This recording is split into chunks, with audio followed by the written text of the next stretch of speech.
And we are rolling on part 2 of our film speeches, where we were hearing from Adonis, who was about to tell us the third way the film moved him, which was it made him glad. Now, the reason why the film made me glad was because there was a part in the film where Carl gets accused of being a terrorist because everything he had just said yes to had come back and basically bit him in the ass. He had said yes to financing a fertilizer place, he had said yes to learning flying lessons, and he had said yes to learning Korean, which if you were passing by a passport, those all look kind of suspicious and make you look like a terrorist. Now, if he had to say no when asked the question, "Are you a terrorist?"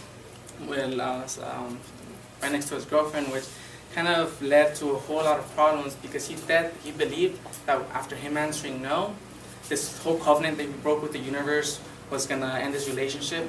But it actually made him reevaluate himself and learn that there's some stuff that he just doesn't have to answer yes to, that he has to take his time and actually judge these things. Now, the reason it made me feel glad was because it reminded me of a time that I actually first started saying no to my girlfriend, because usually I like to provide everything. I like to say yes. It kind of brings me back to like my upbringing. Whereas I don't like letting my girlfriend pay for anything. And this brought me to where I was at Disneyland and I had to say no to her paying for the tickets because I wanted to take over, and it kind of made me learn that I don't have to feel that I have to say yes to her at all times. Now, the reason, what was that? Now, in summary, this film dealt with a lot of themes that was such as evaluating oneself. 3 ways it moved me. Evaluating oneself, learning to say yes. Actually, I got confused now. Made me feel mad. It made me feel mad, sad. It made me feel mad, happy, and glad. And though the critic of the film says that it is quite infantile, I believe that just as Carl's love interest said in the film, that we are all children that somewhere along the way forget that we're children in this world that we call our playground. The end.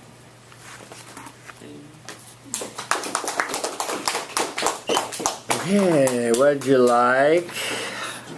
My name is Harnor. What's your name? Harnor. Hi, Harnor. I like that when you speak, it seems like conversation, and you're a very frank person, and makes your speeches entertaining, honestly. And I like your stories. Mm-hmm. Improvement. I'm Crystal. Hi, Crystal. For me personally, it was kind of hard to keep track of your emotions, so I think you can make everything. Yeah, that's fair. Part of it was the interruption. Adonis, I guess it's just part of your persona, but I'd like to see you exercise a little self-control and lose the F word. I think that you started off with imagine that everything you replied to was yes. Yes, yes, yes, yes. And you told us a little bit about UCLA, yes, ma'am. We needed a tie back to that yes, yes, yes. So we needed a tie back. Your thesis preview was fine. Your significant statement, your quote from the New York Times was good. Your mad,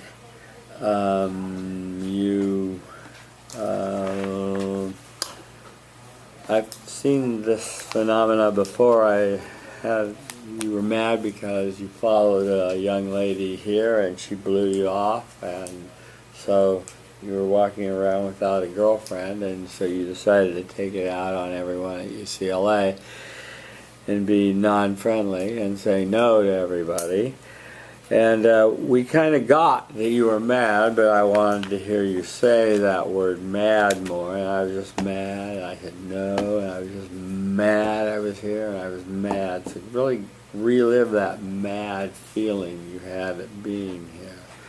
That's felt sensing. That's what we're learning to do. Your second emotion, happy.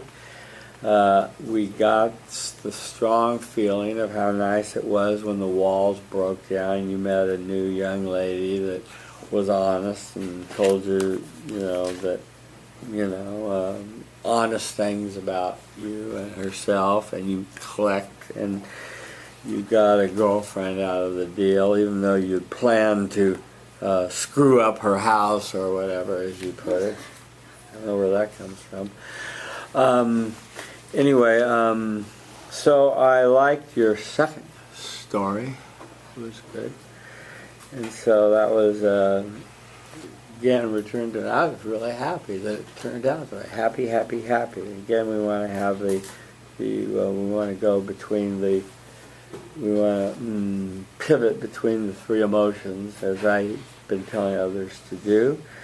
Your summary was fine. You reintroduced your you went back to the quote in your conclusion, I don't know why, and you needed a tie back. You said walk 3 times, hands not doing the triangle thing, and stay in the power position. How'd it go? Oh, I didn't think I did the triangle thing, Right. but I still could have improved in touching my hands or moving them along different ways. Great. I think I could have improved in walking the 3 directions because I don't think I did it well. Right, you kind of were heading for the left, and then you stopped and go, oh yeah, maybe I better go further. Yeah, so that was cool. But yeah, so you corrected Frank Adonis, so that was good. But Frank noticed that you were sounding good, and so that was good. So you did a good job. Thank you.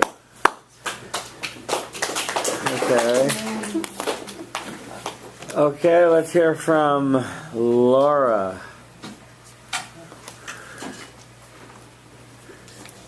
She left. Oh, really? Permanently? Yeah. Any more D's that I missed?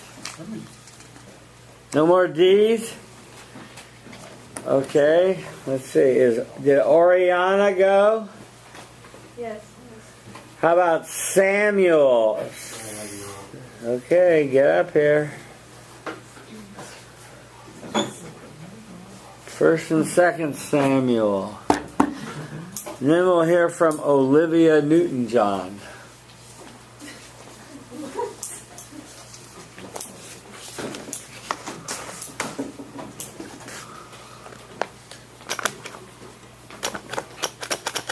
Uh-oh. Out of staples. Anybody have any staples? Oh, wow.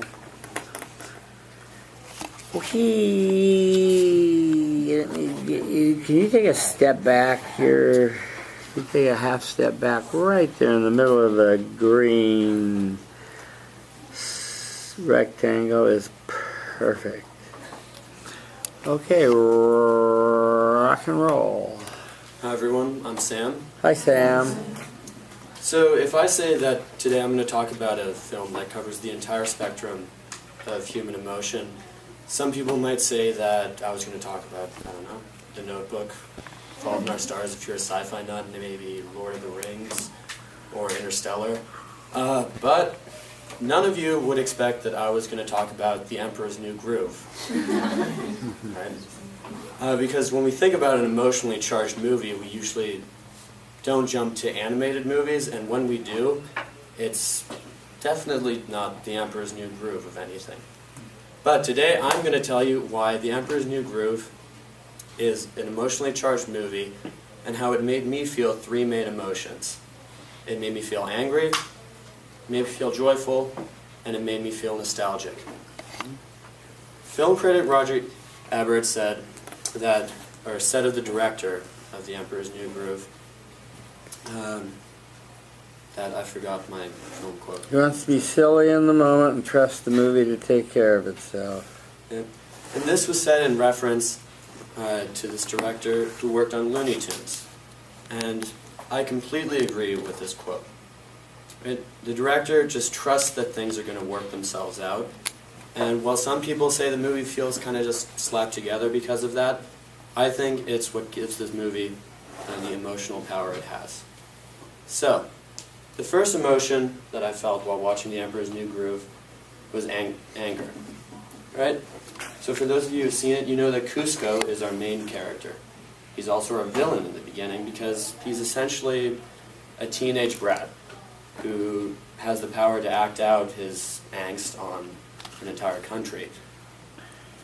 So this reminded me of a time when I was in middle school. I was a new 6th grader at a new school, and I went out for the football team. I'd made some great new friends, and we were all super excited to go out for football, but unfortunately there was an 8th grader named Tyler. He was the captain of our team, and he was a bit of a bully.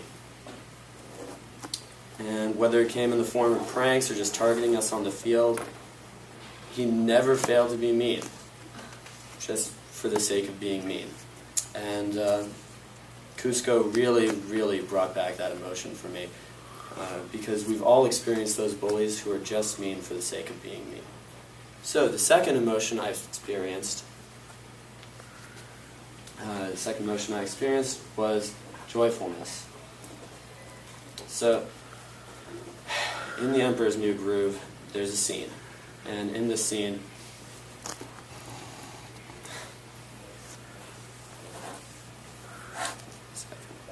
Turn to a llama and struggled with a kind-hearted Right, soul. the entire plot of the movie revolves around Cusco being turned into a llama by an old crone he fired, Yzma. And he runs into John Goodman, John Goodman's character, Pacha. And Pacha decides to take pity on Cusco, even though Cusco actually tried to destroy his house earlier in the film. And this reminded me of a time when I was talking with my parents, and I was an adolescent, and I was very angry at my parents, and I decided to tell them that I hate you. Right? And a few days later, I was still brooding, and I came up on a point where I needed help, because I had a book report due that I was completely unprepared for.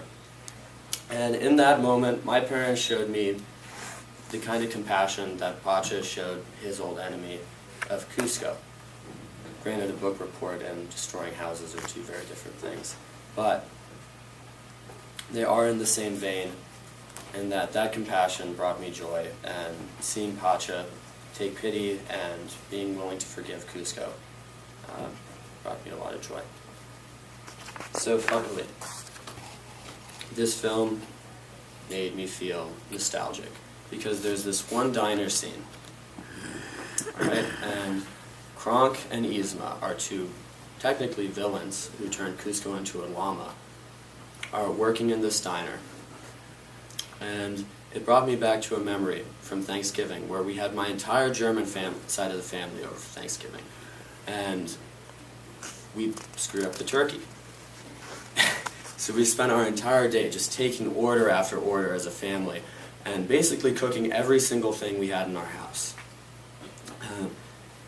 But it brought me back to a very, very special memory that I share with my parents. So in conclusion, this movie made me feel angry, it made me feel joyful, and it made me feel nostalgic. There should be no doubt in this room. There should be no doubt in this room that The Emperor's New Groove is an emotionally charged film. Going back to what I said in the beginning, that you don't think of this movie as having any emotional weight. A lot of my friends have told me that they don't really like the movie because it feels like it's just kind of goes along with one vein and doesn't really have any real meaning. But I think it's that lack of true organization that gives it its real emotional power at the end. Thank you. Thank you.